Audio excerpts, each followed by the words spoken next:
ਸਤਿ ਸ਼੍ਰੀ ਅਕਾਲ ਜੀ, ਸਾਰਿਆਂ ਦਾ ਸਵਾਗਤ ਤੇ ਮੈਂ ਕਵਿਤਾ ਸਿੰਘ ਹਾਜ਼ਰ ਸਾਡੇ ਅੱਜ ਦੇ ਸਟੱਡੀ ਵੀਜ਼ਾ ਐਕਸਪਰਟ ਦੇ ਨਾਲ ਜੀ, ਜੋ ਦੇਣਗੇ ਸਾਡੇ ਅੱਜ ਦੇ ਸਵਾਲਾਂ ਦੇ ਜਵਾਬ। ਸੋ ਅੱਜ ਸਵਾਲ ਨਾ ਇੱਕ ਵਾਰ ਫਿਰ ਤੋਂ ਜੀ ਬਹੁਤ ਹੀ ਖਾਸ ਹੈਗੇ ਨੇ, ਯਾਨੀ ਕਿ ਅਸੀਂ ਹਮੇਸ਼ਾ ਗੱਲ ਕੀਤੀ ਹੈ ਵੀ ਵੀਜ਼ਾ ਤੱਕ ਦਾ ਸਾਡਾ ਮਕਸਦ ਜਿਹੜਾ ਹੈਗਾ ਨਾ ਉਹ ਤਾਂ ਅਸੀਂ ਕਿਤੇ ਨਾ ਕਿਤੇ ਪੂਰਾ ਕਰ ਲੈਂਦੇ, ਬਟ ਉਸ ਤੋਂ ਬਾਅਦ ਦਾ ਕੀ ਹੈ, ਬਾਅਦ ਦੇ ਜਿਹੜੇ ਚੈਲੰਜਸ ਹੈਗੇ ਨੇ ਉਹਨਾਂ ਬਾਰੇ ਕਦੇ ਅਸੀਂ ਡਿਸਕਸ ਹੀ ਨਹੀਂ ਕਰਦੇ। ਸਾਡੇ ਵਿਦਿਆਰਥੀ ਜੀ ਕਿੱਦਾਂ ਵਰਕ ਪਰਮਿਟ ਦੇ ਰਾਈਟ ਜਿਹੜੇ ਹੈਗੇ ਨੇ ਉਹਨਾਂ ਨੂੰ ਮਿਲ ਸਕਦੇ ਨੇ, ਜਾਂ ਪੀਆਰ ਤੱਕ ਦਾ ਜਿਹੜਾ ਸਫ਼ਰ ਹੈਗਾ ਕਿੰਨਾ ਕੁ ਸੌਖਾ ਰਹਿੰਦਾ ਹੈ, ਉਹਦੇ ਦੀਆਂ ਜੌਬ ਓਪਰਚੁਨਿਟੀਜ਼ ਜਿਹੜੀਆਂ ਹੈਗੀਆਂ ਨੇ ਕਿੱਦਾਂ ਦੀਆਂ ਸਾਡੇ ਸਟੂਡੈਂਟਸ ਨੂੰ ਮਿਲਦੀਆਂ ਨੇ, ਜਾਂ ਫਿਰ ਜੋ ਸੋਸ਼ਲ ਮੀਡੀਆ ਤੋਂ ਸਾਨੂੰ ਨਜ਼ਰ ਆਉਂਦਾ ਕਿ ਵਾਕਿਆ ਦੇ ਵਿੱਚ ਸਟੂਡੈਂਟ ਦਾ ਜੋ ਕਹਿਣਾ ਹੁੰਦਾ ਹੈ ਉਹਦੇ ਵਿੱਚ ਕਿੰਨੀ ਕੁ ਰਿਐਲਿਟੀ ਹੁੰਦੀ ਹੈ।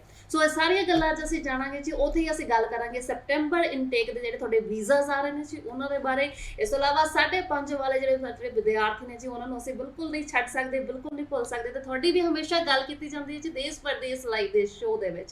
ਸੋ ਸਾਡੇ ਨਾਲ ਨੇ ਜੀ ICCRC member doctor Ravi Garg, pioneer immigration ਤੋਂ। ਸਰ ਜੀ ਸਤਿ ਸ਼੍ਰੀ ਅਕਾਲ, ਸਵਾਗਤ ਹੈ। ਕਵਿਤਾ ਜੀ, ਸ਼ੋਅ ਤੇ ਸੱਦਾ ਦੇਣ ਲਈ ਬਹੁਤ ਬਹੁਤ ਧੰਨਵਾਦ। ਸਾਰੇ ਦਰਸ਼ਕਾਂ ਨੂੰ ਮੇਰੀ ਸਤਿ ਸ਼੍ਰੀ ਅਕਾਲ ਜੀ।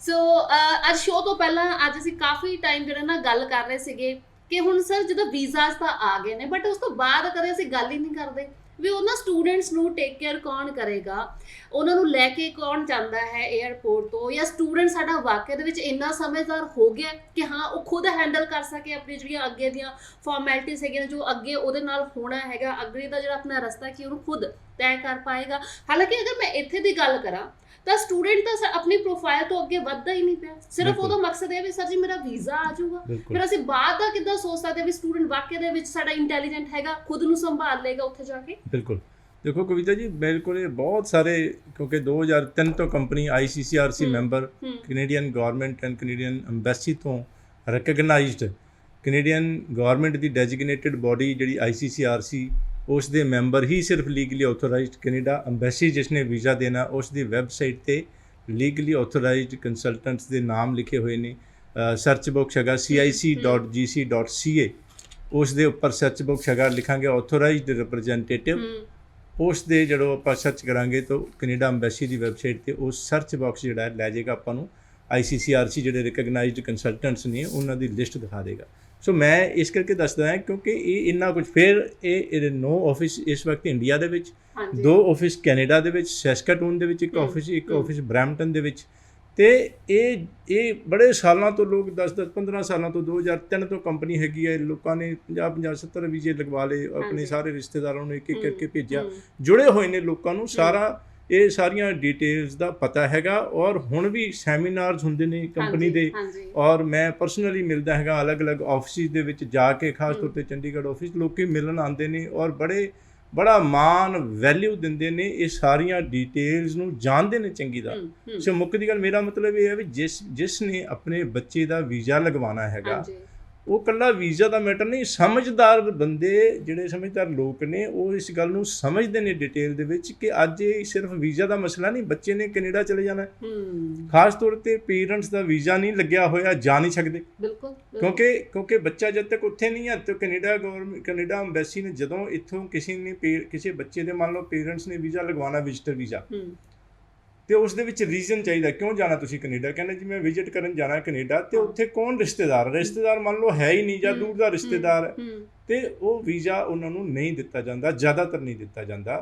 ਲੇਕਿਨ ਜਦੋਂ ਆਪਣੇ ਬੱਚੇ ਦਾ ਸਟੱਡੀ ਵੀਜ਼ਾ ਲੱਗ ਗਿਆ, ਬੱਚਾ ਪੜ੍ਹਨ ਚਲਾ ਗਿਆ, ਉਸ ਤੋਂ ਬਾਅਦ ਆਪਾਂ ਵਿਜ਼ਿਟਰ ਵੀਜ਼ਾ ਕਿ ਜੀ ਬੱਚੇ ਨੂੰ ਮਿਲਣ ਜਾਣਾ, ਅਤੇ ਜ਼ਿਆਦਾਤਰ ਲੱਗੇਗਾ, ਕੋਈ ਪ੍ਰੋਬਲਮ ਨਹੀਂ। ਲੇਕਿਨ ਕਿਉਂਕਿ ਉਹ ਬੱਚੇ ਨੇ ਤਾਂ ਬਾਅਦ ਦੇ ਵਿੱਚ, ਬੱਚੇ ਨੇ ਤਾਂ ਹਾਲੇ ਜਾਣਾ ਹੈਗਾ, ਉਸ ਤੋਂ ਪਹਿਲਾਂ ਪੇਰੈਂਟਸ ਦਾ ਵਿਜ਼ਟਰ ਵੀਜ਼ਾ ਨਹੀਂ ਲੱਗਿਆ ਹੋਇਆ, ਉਹ ਲੱਗਣ ਦੇ ਵਿੱਚ ਜਦੋਂ ਪਹਿਲਾਂ ਸਟੱਡੀ ਵੀਜ਼ਾ ਲੱਗੇਗਾ, ਬੱਚਾ ਜਾ ਕੇ ਪੜ੍ਹਾਈ ਸ਼ੁਰੂ ਕਰੇਗਾ, ਇੱਥੋਂ ਵਿਜ਼ਟਰ ਵੀਜ਼ਾ ਲਾਵਾਂਗੇ 6 ਮਹੀਨੇ, ਸਾਲ 8 ਮਹੀਨੇ ਲੱਗ ਜਾਣੇ।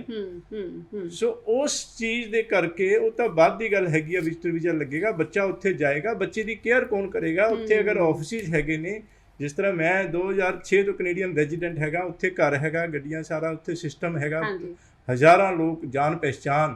2006 ਤੋਂ 11 ਤੱਕ ਮੈਂ ਬਰੈਂਪਟਨ ਦੇ ਵਿੱਚ ਰਿਹਾ, ਜਨਵਰੀ 12 ਤੋਂ ਸ਼ਿਫਟ ਹੋਇਆ, ਸੈਸਕਾਟੂਨ ਦੇ ਵਿੱਚ ਘਰ ਹੈਗਾ, ਬੱਚੇ ਯੂਨੀਵਰਸਿਟੀ ਆਫ ਸਸਕੈਚੁਅਨ ਦੇ ਵਿੱਚ ਮੈਡੀਸਨ ਕਰਦੇ ਪਏ ਨੇ, ਡਾਕਟਰੀ ਕਰਦੇ ਪਏ ਨੇ। ਸੋ ਇਹ ਇੱਕ ਸਾਰੀ ਬੜੀ ਜਾਣਕਾਰੀ, ਡੂੰਘੀ ਨੌਲੇਜ, ਸਾਰੀ ਗੱਲਬਾਤ ਹੈਗੀ ਹੈ। ਔਰ ਜਿਹੜੇ ਲੋਕ ਜੁੜੇ ਹੋਏ ਨੇ ਉਹ ਫੇਸਬੁੱਕ, ਇੰਸਟਾਗ੍ਰਾਮ, YouTube ਚੈਨਲ ਦੇ ਰਾਹੀਂ ਇਹੀ ਗੱਲਾਂ ਸੁਣ ਕੇ ਮੇਰੀ ਲਾਈਫ ਬਾਰੇ, ਮੇਰੀ ਪਰਸਨਲ ਲਿੰਕਸ ਬਾਰੇ ਸਾਰੀਆਂ ਨੂੰ ਕਾਫੀ ਡੂੰਘਾਈ ਨਾਲ ਜਾਣਦੇ ਨੇ, ਔਰ ਉਹ ਫਿਰ they are always in touch. So ਤੁਹਾਡੇ ਵਾਲੀ ਗੱਲ ਜਿਹੜੀ ਆਫ ਦਾ ਰਿਕਾਰਡ ਜਿਹੜੀ ਤੁਸੀਂ ਗੱਲ ਕਰ ਰਹੇ ਸੀ ਕਿ ਪਹਿਲਾਂ ਆਪਾਂ ਗੱਲਬਾਤ ਕਰਦੇ ਪਏ ਸੀ ਕਿ ਲੋਕੀ ਕਹਿ ਦਿੰਦੇ ਕਿ ਕਈ ਬੱਚਿਆਂ ਨੂੰ ਉੱਥੇ ਜੋਬ ਨਹੀਂ ਮਿਲਦੀ, ਕਈ ਬੱਚੇ ਧੱਕੇ ਖਾਂਦੇ ਆ, ਕਈ ਬੱਚਿਆਂ ਨੂੰ ਪ੍ਰੋਬਲਮਸ ਹੁੰਦੀਆਂ ਨੇ।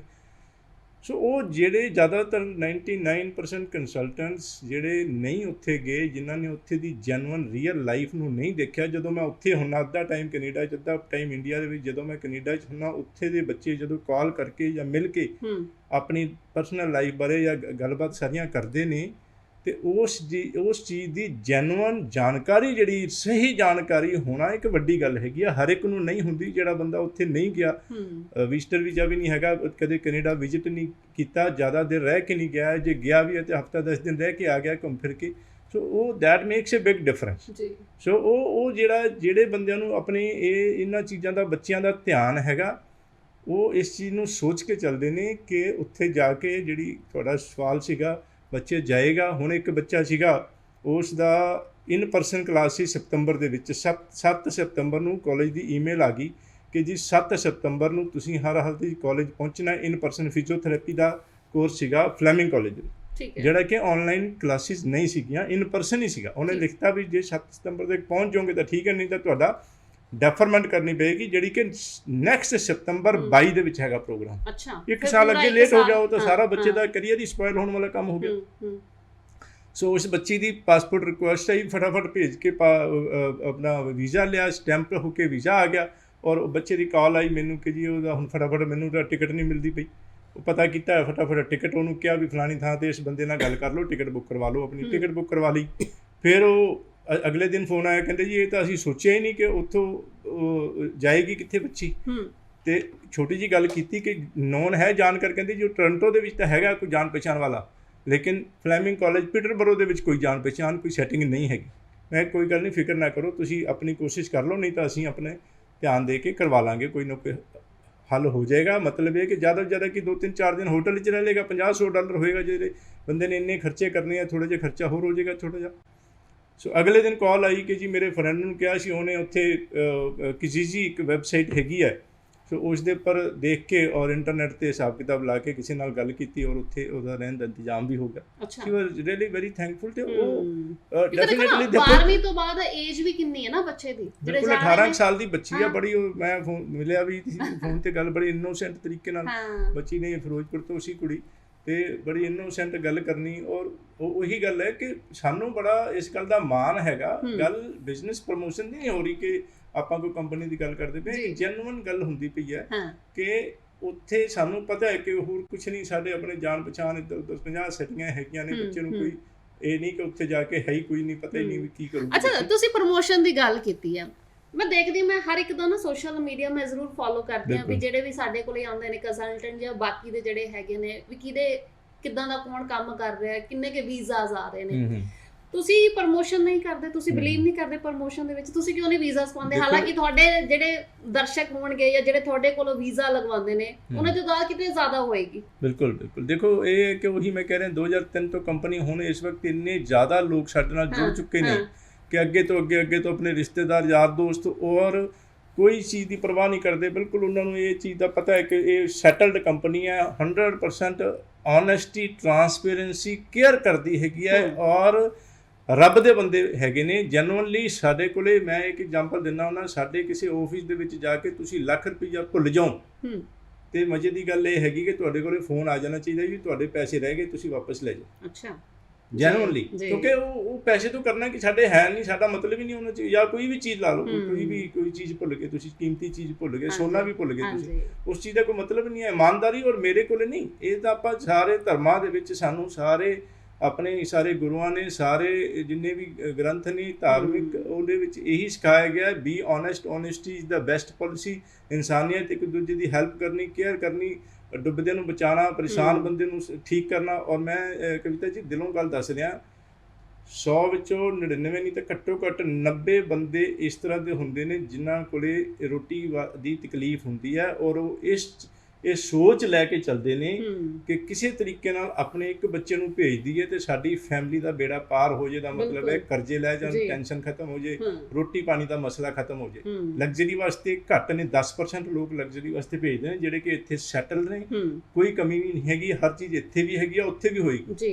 ਮੁੱਖ ਦੀ ਗੱਲ ਅਸੀਂ ਇੱਕ ਗੱਲ ਕਰਦੇ ਹਾਂ ਕਵਿਤਾ ਜੀ, ਜਿਨ੍ਹਾਂ ਕੋਲੇ ਪੈਸਾ ਨਹੀਂ ਹੈਗਾ ਉਹ ਪੈਸੇ ਵਾਸਤੇ ਜਾਂਦੇ ਆ, ਜਿਨ੍ਹਾਂ ਕੋਲੇ ਪੈਸਾ ਹੈਗਾ ਇਨਫ ਤੇ ਉਹਨਾਂ ਦਾ ਵੀ ਡਿਲੇਮਾ ਹੁੰਦਾ ਵੀ ਭੇਜੀਏ ਕਿ ਨਾ ਭੇਜੀਏ, ਤੇ ਉਹ ਜਿਹੜੇ ਆ ਉਹ ਕੁਆਲਿਟੀ ਆਫ ਲਾਈਫ ਵਾਸਤੇ ਜਾਂਦੇ ਨੇ ਜੀ। ਸੋ ਸਾਡੇ ਨਾਲ ਨੇ ਜੀ ICCRC member doctor Ravi Garg, pioneer immigration ਤੋਂ, ਤੇ 15 ਸਾਲ ਹੋ ਗਏ ਨੇ ਜੀ ਇਹਨਾਂ ਨੂੰ ਕੈਨੇਡਾ ਦੇ ਵਿੱਚ ਰਹਿੰਦੇ ਹੋਏ, ਉੱਥੋਂ ਦੇ ਰੈਜ਼ੀਡੈਂਸ ਹੈਗੇ ਨੇ, ਤੇ ਫਿਲਹਾਲ ਹਮੇਸ਼ਾ ਯਾਨੀ ਕਿ ਅੱਧਾ ਸਾਲ ਤੁਸੀਂ ਇੱਥੇ ਮੇਰੇ ਖਿਆਲ 'ਚ ਰਹਿੰਦੇ ਹੋ ਰਾਈਟ, ਤੇ ਅੱਧਾ ਸਾਲ ਇਹ ਕੈਨੇਡਾ ਦੇ ਵਿੱਚ ਰਹਿੰਦੇ ਨੇ। ਸੋ ਹਰ ਵਾਰੀ ਜਦੋਂ ਵੀ ਸ਼ੋਅ ਦੇ ਵਿੱਚ ਇਹਨਾਂ ਨੂੰ ਇਨਵਾਈਟ ਕੀਤਾ ਨਾ ਅਸੀਂ, ਤੇ ਹਮੇਸ਼ਾ ਅਵੇਲੇਬਲ ਰਹੇ ਨੇ ਜੀ ਸਾਡੇ ਸਟੂਡੈਂਟਸ ਦੇ ਵਾਸਤੇ, ਖਾਸ ਤੌਰ 'ਤੇ ਸਾਡੇ ਦਰਸ਼ਕਾਂ ਦੇ ਵਾਸਤੇ।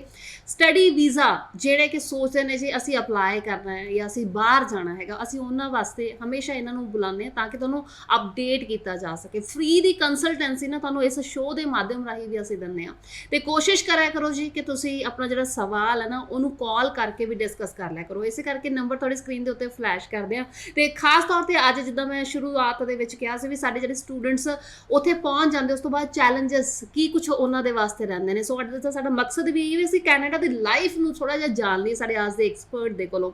ਸੋ ਤੁਸੀਂ ਬਹੁਤ ਵਧੀਆ ਗੱਲ ਕੀਤੀ ਵੀ ਕਈ ਤਾਂ ਕੰਸਲਟੈਂਟ ਹੀ ਇਦਾਂ ਦੇ ਜਿਹੜੇ ਖੁਦ ਕਦੇ ਕੈਨੇਡਾ ਨਹੀਂ ਗਏ। ਅੱਛਾ, ਹੁਣ ਸਟੂਡੈਂਟਸ ਨੇ ਕਈ ਇਹ ਵੀ ਸੋਚ ਰਹੇ ਹੋਣਗੇ ਵੀ ਮੈਡਮ ਆਪ ਗਈ ਹੈ ਜਾਂ ਨਹੀਂ। ਸੋ ਮੈਂ ਦੱਸਦਾ ਜੀ, ਮੈਂ ਖੁਦ 2-3 ਵਾਰੀ ਜਾ ਚੁੱਕੀ ਹਾਂ। ਸੋ ਕਿਤੇ ਨਾ ਕਿਤੇ ਮੈਨੂੰ ਵੀ ਪਤਾ ਹੈ ਕਿ ਉੱਥੋਂ ਦੀ ਜਿਹੜੀ ਲਾਈਫ ਹੈ ਉਹ ਕਿੰਨੀ ਕੀ ਸੌਖੀ ਜਾਂ ਔਖੀ ਹੈਗੀ ਹੈ। ਚਲੋ ਫਿਲਹਾਲ ਹੁਣ ਜਿਹੜੇ ਸਟੂਡੈਂਟਸ ਆਨਲਾਈਨ ਕਲਾਸਿਸ ਜਿਹੜੀਆਂ ਹੈਗੀਆਂ ਨੇ, ਸੈਪਟੈਂਬਰ ਇਨਟੇਕ ਵਾਲਿਆਂ ਦੀ ਅਸੀਂ ਗੱਲ ਕਰ ਲੈਂਦੇ ਹਾਂ ਜੀ। ਉਸ ਤੋਂ ਬਾਅਦ ਫਿਰ ਅਸੀਂ ਗੱਲ ਕਰਾਂਗੇ ਸੈਮੀਨਾਰਸ ਦੀ, ਜੋ ਕਿ ਬਹੁਤ ਜਲਦੀ ਤੁਹਾਡੇ ਵਾਸਤੇ ਲੈ ਕੇ ਆ ਰਹੇ ਨੇ ਪਾਇਨੀਅਰ ਇਮੀਗ੍ਰੇਸ਼ਨ। ਸੋ ਹੁਣ ਜਿਹੜੇ ਸਟੂਡੈਂਟਸ ਦੇ ਵੀਜ਼ਾਸ ਆ ਰਹੇ ਨੇ, ਇੱਕ ਤਾਂ ਮੈਨੂੰ ਇਹ ਦੱਸ ਦਿਓ ਇਸ ਵਾਰੀ ਹੁਣ ਕਿੰਨੇ ਕਿ ਸੈਪਟੈਂਬਰ ਇਨਟੇਕ ਵਾਲੇ ਕਲੀਅਰ ਹੋ ਗਿਆ ਲਾਟ ਜਾਂ ਹਲੇ ਵੀ ਵੀਜ਼ਾਸ ਆ ਰਹੇ ਨੇ। ਦੂਸਰੀ ਗੱਲ, ਜਿਹੜੇ ਹੁਣ ਆਨਲਾਈਨ ਕਲਾਸਿਸ ਜਿਹੜੀਆਂ ਸਟੂਡੈਂਟਸ ਨੂੰ ਇੱਥੇ ਰਹਿ ਕੇ ਲਗਾਉਣੀਆਂ ਪੈਣਗੀਆਂ ਜਾਂ ਫਿਰ ਨਹੀਂ? ਦੇਖੋ ਕਵਿਤਾ ਜੀ, ਇਹ ਲਾਟ ਕਲੀਅਰ ਹੁੰਦੀ ਹੈ ਕਿ 80% ਦੇ ਕਰੀਬ ਰਿਜ਼ਲਟਸ ਆ ਚੁੱਕੇ ਨੇ ਔਰ ਕਾਫੀ ਚੰਗਾ ਰਿਹਾ ਸਕਸੈਸ ਰੇਟ। ਹਾਲਾਂਕਿ ਵਿੱਚ ਨੂੰ ਰਿਫਿਊਜ਼ਲਾਂ ਵੀ ਸਾਰੇ ਇੰਡੀਆ ਦੇ ਵਿੱਚ ਬਹੁਤ ਆਈਆਂ ਔਰ ਵਿੱਚ ਨੂੰ ਵੀਜ਼ਾਸ ਵੀ ਬਹੁਤ ਦਿੱਤੇ। ਅਲਟੀਮੇਟਲੀ ਜਿਹੜਾ ਹੈ ਫਾਈਨਲੀ ਇਹ ਹੈ ਕਿ ਓਵਰਆਲ ਜਿਹੜਾ ਰਿਜ਼ਲਟ ਕਾਫੀ ਚੰਗਾ ਰਿਹਾ ਹੈਗਾ। ਔਰ ਲੇਕਿਨ ਇਹ ਹੈ ਕਿ 80% ਦੇ ਕਰੀਬ ਰਿਜ਼ਲਟ ਆ ਗਏ, 20% ਦੇ ਕਰੀਬ ਹਾਲੇ ਵੀ ਰਹਿੰਦੇ ਨੇ। ਲੇਕਿਨ ਉਸ ਨੂੰ ਕੋਆਪਰੇਟ ਕਰਕੇ ਜ਼ਿਆਦਾਤਰ ਕਾਲਜਿਸ ਨੇ ਇਹ ਕਿਹਾ ਕਿ ਜਿਨ੍ਹਾਂ ਦੇ ਰਿਜ਼ਲਟਸ ਨਹੀਂ ਆਏ, ਇਨ ਪ੍ਰੋਸੈਸ ਹੈਗੀ ਆ ਫਾਈਲ, ਉਹ ਵੀ ਆਨਲਾਈਨ ਕਲਾਸਿਸ ਲਗਾ ਸਕਦੇ ਨੇ। ਲੇਕਿਨ ਇਹ ਧਿਆਨ ਦੇਣ ਦੀ ਜ਼ਰੂਰਤ ਹੈਗੀ ਆ ਕਿ ਕਈ ਕਾਲਜਿਸ ਨੇ ਜਿਹੜੇ ਸੇਫ ਕਾਲਜਿਸ ਨੇ, ਜਿਨ੍ਹਾਂ ਦੇ ਵਿੱਚ ਪੜ੍ਹਾਈ ਸ਼ੁਰੂ ਕਰਕੇ ਬਾਅਦ ਦੇ ਵਿੱਚ ਵੀਜ਼ਾ ਦਾ ਨਾ ਲੱਗਿਆ ਅਗਰ, ਫਿਰ ਵੀ ਉਹ ਪੂਰੇ ਪੈਸੇ ਵਾਪਸ ਦੇ ਦੇਣਗੇ। ਉਹ ਸੇਫ ਕਾਲਜਿਸ ਨੇ ਲਗਾ ਲੈਣੀਆਂ ਚਾਹੀਦੀਆਂ। ਕਈ ਕਾਲਜਿਸ ਨੇ ਜਿਹੜੇ ਕਹਿੰਦੇ ਨੇ ਕਿ ਜੀ ਮਹੀਨੇ ਬਾਅਦ 2 ਮਹੀਨੇ ਬਾਅਦ ਅਗਰ ਰਿਫਿਊਜ਼ਲ ਹੋਊਗੀ ਤੇ ਤੁਹਾਡੇ ਪੈਸੇ ਨਹੀਂ ਮੁੜਨੇ, ਉਹ ਅਨਸੇਫ ਕਾਲਜ ਨੇ, ਉਹਨਾਂ ਦੀਆਂ ਕਲਾਸਿਸ ਨਹੀਂ ਲਾਉਣੀਆਂ ਚਾਹੀਦੀਆਂ, ਡੈਫਰਮੈਂਟ ਕਰ ਲੈਣੀ ਚਾਹੀਦੀ ਹੈ। ਸਟੂਡੈਂਟਸ ਜਿਨ੍ਹਾਂ ਦੀ ਵੀ ਜਿਹੜੀਆਂ ਫਾਈਲਾਂ ਐਮਬੈਸੀ 'ਚ ਲੱਗੀਆਂ ਹੋਈਆਂ ਨੇ, ਉਹ ਹਰ ਇੱਕ ਕਾਲਜ ਦੀ ਅਲੱਗ-ਅਲੱਗ ਪੋਲਿਸੀਜ਼ ਨੇ। ਕਾਲਜ ਦੀ ਵੈਬਸਾਈਟ 'ਤੇ ਦੇਖ ਕੇ ਡੈਫਰਮੈਂਟ ਜਾਂ ਰਿਫੰਡ ਜਾਂ ਆਨਲਾਈਨ ਕਲਾਸਿਸ ਦੀ ਪੋਲਿਸੀ ਨੂੰ ਚੰਗੀ ਤਰ੍ਹਾਂ ਸਮਝ ਲੈਣਾ। ਅਗਰ ਨਹੀਂ ਸਮਝ ਆਉਂਦੀ ਤੇ ਆਪਣੇ ਕੰਸਲਟੈਂਟ ਨਾਲ ਗੱਲ ਕਰਨੀ, ਸਾਡੇ ਨਾਲ ਗੱਲ ਕਰਨੀ ਹੈ। ਔਰ ਸਟੂਡੈਂਟ ਨੇ ਜਿਹੜੀ ਈਮੇਲ ਆਈਡੀ ਦਿੱਤੀ ਹੁੰਦੀ ਹੈ, ਕਾਲਜ ਦੀ ਐਪ ਡਾਊਨਲੋਡ ਕਰਕੇ ਉਸ 'ਤੇ ਸਾਰੇ ਮੈਸੇਜਿਸ ਆਉਂਦੇ ਨੇ। ਸਟੂਡੈਂਟਸ ਨੂੰ ਬੜੇ ਧਿਆਨ ਨਾਲ ਪੜ੍ਹਨੇ ਨੇ, ਸਮਝਣੇ ਨੇ। ਅਗਰ ਕੋਈ ਚੀਜ਼ ਸਮਝ ਨਹੀਂ ਆਉਂਦੀ, ਜਿਸ ਤਰ੍ਹਾਂ ਕਿ ਇੱਕ ਬੱਚੇ ਦਾ ਮੈਨੂੰ ਫੋਨ ਆਇਆ ਕਿ ਅਲੈਗਜ਼ੈਂਡਰ ਕਾਲਜ ਦਾ ਬੱਚਾ ਸੀਗਾ ਤੇ ਉਸ ਨੇ ਮੈਨੂੰ ਪੁੱਛਿਆ ਕਿ ਜੀ ਇਹ ਰਜਿਸਟ੍ਰੇਸ਼ਨ ਦਾ ਕਿੱਦਾਂ ਕਰਨਾ ਹੈ। ਕਾਲਜ ਵੱਲੋਂ ਈਮੇਲ ਆਈ ਸੀਗੀ ਕਿ ਮੈਨੂੰ ਤੁਸੀਂ ਵੀਜ਼ਾ ਅਪਰੂਵਲ ਲੈਟਰ ਜਿਹੜੀ ਆ ਭੇਜ ਦਿਓ। 3 ਫਾਰਮ ਹੋਰ ਦਿੱਤੇ ਸੀ, ਕਹਿੰਦੇ ਕਾਲਜ ਦੇ ਇਹ ਭਰ ਕੇ ਭੇਜ ਦਿਓ। ਉਹ ਬੱਚੇ ਨੇ ਭੇਜ ਦਿੱਤੇ। ਤੇ ਕਿਉਂਕਿ ਇੱਕ ਧਿਆਨ ਦੇਣ ਵਾਲੀ ਗੱਲ ਹੈ ਕਿ ਇਹ ਬੜੀ ਇੱਕ ਜਨਰਲ ਪ੍ਰੋਬਲਮ ਪੰਜਾਬ ਔਰ ਸਾਰੇ ਇੰਡੀਆ ਵਿੱਚ ਹੈਗੀ ਹੈ ਕਿ ਅੱਗੇ ਕੀ ਹੁੰਦਾ ਸੀਗਾ ਕਿ ਵੀਜ਼ਾ ਲੱਗਿਆ ਨਾਲ ਦੀ ਨਾਲ ਹੀ ਬੱਚਾ 2 ਮਹੀਨੇ ਪਹਿਲਾਂ 3 ਮਹੀਨੇ ਪਹਿਲਾਂ ਕੈਨੇਡਾ ਚਲਾ ਗਿਆ। ਹੁਣ ਇਸ ਵਕਤ ਜਿਹੜਾ ਇੱਕ ਤਾਂ ਡਿਲੇ ਚੱਲਦੀ ਪਈ ਹੈ, ਕਾਫੀ ਪ੍ਰੋਸੈਸਿੰਗ ਟਾਈਮ ਵਧਿਆ ਹੋਇਆ ਕਿਉਂਕਿ ਕਰੋਨਾ ਕਰਕੇ ਸਟਾਫ ਵੀ ਜਿਹੜਾ ਐਮਬੈਸੀ ਦਾ ਘੱਟ ਹੈਗਾ ਤੇ ਟਾਈਮ। ਔਰ ਦੂਸਰਾ ਫਲਾਈਟਾਂ ਡਾਇਰੈਕਟ ਫਲਾਈਟਸ ਜਿਹੜੀਆਂ ਨੇ ਬੰਦ ਨੇ। ਬੱਚੇ ਇਨਡਾਇਰੈਕਟ ਫਲਾਈਟਸ ਦੇ ਰਾਹੀਂ 5 ਦਿਨ 6 ਦਿਨ ਦਾ ਵਿੱਚ ਨੂੰ ਸਫ਼ਰ ਕਰਕੇ ਦੂਸਰੇ ਕੰਟਰੀਜ਼ ਦੇ ਰਾਹੀਂ ਜਿਹੜੀਆਂ ਜਾ ਰਹੇ ਨੇ। ਸੋ ਉਹ ਹੋਰ ਜਿਹੜਾ ਇਹ ਸਾਰੀਆਂ ਜਿਹੜੀਆਂ ਔਰ ਫਿਰ ਆਨਲਾਈਨ ਕਲਾਸਿਸ ਪਹਿਲਾਂ ਕਦੇ ਅਲਾਊਡ ਨਹੀਂ ਹੁੰਦੀਆਂ ਸੀਗੀਆਂ। ਹੁਣ ਇੰਡੀਆ ਵਿੱਚ ਬੈਠ ਕੇ ਜਾਂ ਕਿਸੇ ਵੀ ਕੰਟਰੀਜ਼ ਕੈਨੇਡਾ ਤੋਂ ਬਾਹਰ ਤੁਸੀਂ ਸਟੂਡੈਂਟਸ ਆਨਲਾਈਨ ਕਲਾਸਿਸ ਲਾ ਸਕਦੇ ਹਨ। ਤੇ ਰਜਿਸਟ੍ਰੇਸ਼ਨ ਅਦਰਵਾਈਜ਼ ਕੈਨੇਡਾ 'ਚ ਜਾ ਕੇ ਹੁੰਦੀ ਸੀਗੀ। ਹੁਣ ਜਿਹੜੀ ਇੱਥੇ ਬੈਠ ਕੇ ਹੋਣੀ ਹੈ ਤੇ ਸਟੂਡੈਂਟਸ ਜਿਹੜੇ ਨੇ ਕਈ ਤਾਂ ਬੜੇ ਐਕਟਿਵ ਨੇ, ਆਪਣੀ ਇਹੀ ਈਮੇਲ ਵਗੈਰਾ ਦਾ ਪੂਰਾ ਧਿਆਨ ਰੱਖਦੇ, ਆਪਣੇ ਆਪ ਧਿਆਨ ਰੱਖ ਲੈਂਦੇ, ਲੇਕਿਨ ਕਈ ਇਹ ਸੋਚਦੇ ਨੇ ਕਿ ਜੀ ਹਰ ਕੰਮ ਕੰਸਲਟੈਂਟ ਉਹਨਾਂ ਦਾ ਕਰਾਵੇ। ਲੇਕਿਨ ਤੁਸੀਂ ਦੇਖੋ ਕਿ ਬੱਚੇ ਦੀ ਈਮੇਲ ਆਈਡੀ ਹੈ, ਉਸ 'ਤੇ ਸਾਰੀ ਡਿਟੇਲ ਆਈ ਹੋਈ ਹੈ, ਪਾਸਵਰਡ ਉਹਦੇ ਕੋਲ ਹੈਗਾ, ਜਾਂ ਕਾਲਜ ਦੀ ਐਪ ਹੈ ਉਸ ਦਾ ਵੀ ਯੂਜ਼ਰ ਨੇਮ ਪਾਸਵਰਡ ਵਗੈਰਾ ਸਾਰਾ ਬੱਚੇ ਕੋਲ ਹੈਗਾ। ਸੋ ਉਸ ਦੇ ਵਿੱਚ we are not suppose to get into this, ਦਾ ਮਤਲਬ ਅਸੀਂ ਉਹਦੇ ਵਿੱਚ ਵੜ ਕੇ ਨਹੀਂ ਦੇਖ ਸਕਦੇ ਜਾਂ ਦੇਖਣਾ ਚਾਹੀਦਾ। ਬੱਚੇ ਦਾ ਕੰਮ ਹੈਗਾ ਕਿ ਰਜਿਸਟ੍ਰੇਸ਼ਨ ਕਰਾਵੇ, ਜੋ ਵੀ ਫਾਰਮੈਲਿਟੀਜ਼ ਨੇ। ਅਗਰ ਕਾਲਜ ਨੇ ਕੁਝ ਡਾਕੂਮੈਂਟ ਕਿਹਾ ਵੀ ਆਹ ਫਾਰਮ ਭਰ ਕੇ ਅਪਲੋਡ ਕਰ ਦਿਓ ਜਾਂ ਇਹ ਵਾਲੇ ਡਾਕੂਮੈਂਟ ਅਪਲੋਡ ਕਰ ਦਿਓ, ਇਹ ਇੱਦਾਂ ਦਾ ਇਹ ਇਨਫੋਰਮੇਸ਼ਨ ਸਾਨੂੰ ਚਾਹੀਦੀ, ਜੋ ਚਾਹੀਦਾ ਉਹਦੇ ਸਾਫ਼-ਸਾਫ਼ ਲਿਖਿਆ ਹੁੰਦਾ, ਸਮਝ ਲੈਣ ਔਰ ਕਾਲਜ ਨੂੰ ਭੇਜਣ। ਲੇਕਿਨ ਉਹ ਟਾਈਮ ਟੇਕਿੰਗ ਵੀ ਹੈ, 1.5-2 ਘੰਟੇ, ਇੱਕ ਸਟੂਡੈਂਟ ਨੂੰ 3-3 ਘੰਟੇ ਲੱਗ ਜਾਂਦੇ ਉਹ ਰਜਿਸਟ੍ਰੇਸ਼ਨ ਦਾ ਜਿਹੜਾ ਉਹ ਫਾਰਮ ਭਰਨ ਨੂੰ, ਪ੍ਰੋਸੈਸ ਕਰਨ ਨੂੰ। ਔਰ ਕਈ ਬਹੁਤ ਸਾਰੇ ਬੱਚੇ ਨੈਚੁਰਲ ਹੈ, ਵੀ ਕੈਨ ਅੰਡਰਸਟੈਂਡ ਕਿ ਬੜੇ ਸਿੱਧੇ ਨਹੀਂ ਸਮਝ ਹੁੰਦੀ ਔਰ ਦਿਮਾਗ ਲਾਣਾ ਨਹੀਂ ਚਾਹੁੰਦੇ ਔਰ ਧਿਆਨ ਵੀ ਨਹੀਂ ਹੁੰਦਾ ਈਮੇਲ ਦੇ ਵਿੱਚ, ਤੇ ਉਹ ਜੇ ਮਿਸ ਹੋ ਗਈ ਕੋਈ ਈਮੇਲ ਔਰ ਡੈਡਲਾਈਨ ਮਿਸ ਹੋ ਗਈ, ਰਜਿਸਟ੍ਰੇਸ਼ਨ ਨਹੀਂ ਕੀਤੀ, ਉਹ ਵੀ ਪੰਗਾ ਬਹੁਤ ਵੱਡਾ ਖਤਰਾ ਹੈਗਾ। ਔਰ ਅਗਰ ਸਹੀ ਤਰੀਕੇ ਨਾਲ ਡਾਕੂਮੈਂਟ ਨਹੀਂ ਭੇਜੇ ਤੇ ਉਹ ਵੀ ਦਿੱਕਤ ਵਾਲੀ ਗੱਲ ਹੈ। ਔਰ ਫਿਰ ਇਹ ਸੋਚਦੇ ਨੇ ਕਿ ਜੀ ਕੰਸਲਟੈਂਟ ਕੋਲੋਂ ਕੰਮ ਕਰਾਇਆ, ਕੰਸਲਟੈਂਟ ਕੋਲੋਂ ਵੀਜ਼ਾ ਲਗਵਾਇਆ ਜਾਂ ਦਿੱਤਾ ਤੇ ਉਹੀ ਸਾਰਾ ਕੁਝ ਗਾਈਡੈਂਸ ਦੇਵੇ, ਉਹ ਵੀ ਇੰਨਾ ਜ਼ਿਆਦਾ ਪੋਸੀਬਲ ਨਹੀਂ ਹੁੰਦਾ, ਕਿਉਂਕਿ ਕੰਮ ਤਾਂ ਬੱਚੇ ਦਾ ਕੰਸਲਟੈਂਟ ਦੇ ਉੱਪਰ ਨਹੀਂ ਹੋਣਾ ਪਏਗਾ ਨਾ, ਸਾਨੂੰ ਖੁਦ ਨੂੰ ਵੀ ਦੇਖਣਾ ਪਏਗਾ, ਥੋੜਾ ਅਵੇਅਰ ਹੋਣਾ ਚਾਹੀਦਾ, ਬੱਚੇ ਨੂੰ ਆਪ ਧਿਆਨ ਦੇਣਾ ਚਾਹੀਦਾ। ਮੈਂ ਜਿਹੜੀ ਗੱਲ ਕਰ ਰਿਹਾ ਸੀ ਕਿ ਉਹ ਕਾਲਜ ਨੇ ਲਿਖਿਆ ਸੀ ਕਿ ਵੀਜ਼ਾ ਅਪਰੂਵਲ ਲੈਟਰ 2 ਪੇਜ ਦੀ ਹੁੰਦੀ ਹੈ, ਉਹ ਦੇ ਦਿਓ। ਅਗਰ ਤੁਹਾਡੀ ਨਹੀਂ ਆਈ ਤੇ ਤੁਸੀਂ ਸਾਨੂੰ ਜਿਹੜਾ ਹੈ ਸਟੱਡੀ ਪਰਮਿਟ ਐਪਲੀਕੇਸ਼ਨ ਸਬਮਿਸ਼ਨ ਜਿਹੜੀ ਹੈਗੀ ਹੈ ਉਸ ਦੀ ਲੈਟਰ ਸਾਨੂੰ ਸਬਮਿਸ਼ਨ ਲੈਟਰ ਦੇ ਦਿਓ, ਜਿਹੜੀ ਕਿ ਸਟੂਡੈਂਟ ਪੋਰਟਲ ਤੇ ਹੁੰਦੀ ਹੈ, ਐਮਬੈਸੀ ਦੇ ਪੋਰਟਲ ਤੇ। ਸੋ ਉਹ ਬੱਚੇ ਜਿਹੜਾ ਹੈ ਉਹਨੇ ਵੀਜ਼ਾ ਸਟੈਂਪਿੰਗ ਵਾਸਤੇ ਗਿਆ ਸੀ, ਵੀਜ਼ਾ ਜਿਹੜੀ passport stamping letter, passport submission letter ਆਈ ਸੀ ਐਮਬੈਸੀ ਕੋਲੋਂ, ਬੱਚੇ ਨੇ 1 ਪੇਜ ਦੀ ਉਹ ਭੇਜ ਦਿੱਤੀ, ਜਿਹੜੀ ਕਿ ਉਹ ਚੀਜ਼ ਡਿਫਰੈਂਟ ਹੈ। ਔਰ ਇਹ ਸਾਰੀਆਂ ਲੈਟਰਾਂ ਤੇ ਕਵਿਤਾ ਜੀ ਦੇਖੋ, ਜਿਹੜੀ ਸਟੱਡੀ ਪਰਮਿਟ ਐਪਲੀਕੇਸ਼ਨ ਸਬਮਿਸ਼ਨ ਦੀ ਜਿਹੜੀ ਹੈਗੀ ਹੈ ਲੈਟਰ, ਉਸ ਦਾ ਅਲੱਗ ਨੰਬਰ ਹੈਗਾ, ਉਹਦੇ ਬਾਟਮ ਤੇ ਲਿਖਿਆ ਹੁੰਦਾ। ਔਰ ਜਿਹੜੀ ਵੀਜ਼ਾ ਅਪਰੂਵਲ ਲੈਟਰ ਵੀਜ਼ਾ ਦੇ ਨਾਲ ਆਉਂਦੀ ਹੈ, ਜਿਹੜੇ ਸਟੈਂਪਡ ਪਾਸਪੋਰਟ ਨਾਲ ਆਉਂਦੀ ਹੈ 2 ਪੇਜ ਦੀ, ਉਸ ਤੇ ਅਲੱਗ ਨੰਬਰ ਲਿਖਿਆ ਹੋਇਆ ਹੈ। ਔਰ ਜਿਹੜੀ ਇਹ ਸਾਰੀਆਂ ਜਿਹੜੀਆਂ ਹੈ ਅਲੱਗ-ਅਲੱਗ ਲੈਟਰ, ਜਿਹੜੀ ਸਬਮਿਸ਼ਨ ਲੈਟਰ ਹੈਗੀ ਆ ਉਸ ਦਾ ਅਲੱਗ ਨੰਬਰ ਹੈਗਾ। ਉਹ ਕਾਲਜ ਨੇ ਲਿਖਿਆ ਕਿ ਇਹ ਨੰਬਰ ਵਾਲੀਆਂ ਚਿੱਠੀਆਂ ਸਾਨੂੰ ਚਾਹੀਦੀਆਂ ਨੇ। ਬੱਚੇ ਨੇ ਜਿਹੜੀ ਹੈ ਪਾਸਪੋਰਟ ਸਬਮਿਸ਼ਨ ਲੈਟਰ ਜਿਹੜੀ ਆਈ, ਉਸ ਨੂੰ ਭੇਜ ਦਿੱਤਾ। ਫਿਰ ਕਾਲਜ ਨੇ ਲਿਖਿਆ ਕਿ ਇਹ ਨਹੀਂ, ਮੈਨੂੰ ਉਹ ਚਾਹੀਦੀ ਵੀਜ਼ਾ ਅਪਰੂਵਲ, ਹਾਲੇ ਆਇਆ ਨਹੀਂ ਸੀ। ਤੇ ਉਹ ਕਹਿੰਦੇ ਅਗਰ ਇਹ ਨਹੀਂ ਆਇਆ ਤਾਂ ਤੁਸੀਂ ਪਾਸਪੋਰਟ ਸਬਮਿਸ਼ਨ ਜਿਹੜੀ ਐਪਲੀਕੇਸ਼ਨ ਸਬਮਿਸ਼ਨ ਦੀ ਜਿਹੜੀ ਲੈਟਰ ਆ ਉਹ ਦੇ ਦਿਓ। ਫਿਰ ਉੱਥੇ ਸਟੂਡੈਂਟ ਦੇ ਪੋਰਟਲ ਤੋਂ ਮੇਰੇ ਨਾਲ ਗੱਲ ਹੋਈ, ਸਟੂਡੈਂਟ ਦੇ ਪੋਰਟਲ ਤੋਂ ਬੱਚੇ ਨੂੰ ਗਾਈਡ ਕਰਕੇ ਉਹ ਲੈਟਰ ਅਟੈਚ ਕਰਕੇ ਕਾਲਜ ਨੂੰ ਭੇਜੀ। ਸੋ ਇਹ ਥੋੜਾ ਜਿਹਾ ਇਹਨਾਂ ਦੇ ਵਿੱਚ, ਇਹ ਚੀਜ਼ਾਂ ਦੇ ਵਿੱਚ ਟੈਕਨੀਕਲ ਗੱਲਾਂ ਰਹਿੰਦੀਆਂ ਨੇ, ਹੈਗੀਆਂ ਨੇ। ਲੇਕਿਨ ਬੱਚੇ ਨੂੰ ਦੇਖੋ, ਟੈਕਨੀਕਲ ਤਾਂ ਹੈਗੀਆਂ ਨੇ, ਲੇਕਿਨ ਹੁਣ ਇਹ ਰਜਿਸਟ੍ਰੇਸ਼ਨ ਅਸੀਂ ਉਹ ਬੱਚਾ ਕਰੇਗਾ, ਅਸੀਂ ਚਲੋ ਹੈਲਪ ਕਰ ਦਾਂਗੇ ਜਾਂ ਅਸੀਂ ਖੁਦ ਕਰਵਾ ਦਾਂਗੇ, ਲੇਕਿਨ ਜਾ ਕੇ ਕੈਨੇਡਾ ਦੇ ਵਿੱਚ ਪੜ੍ਹਨਾ ਤਾਂ ਬੱਚੇ ਨਹੀਂ ਹੈ ਨਾ।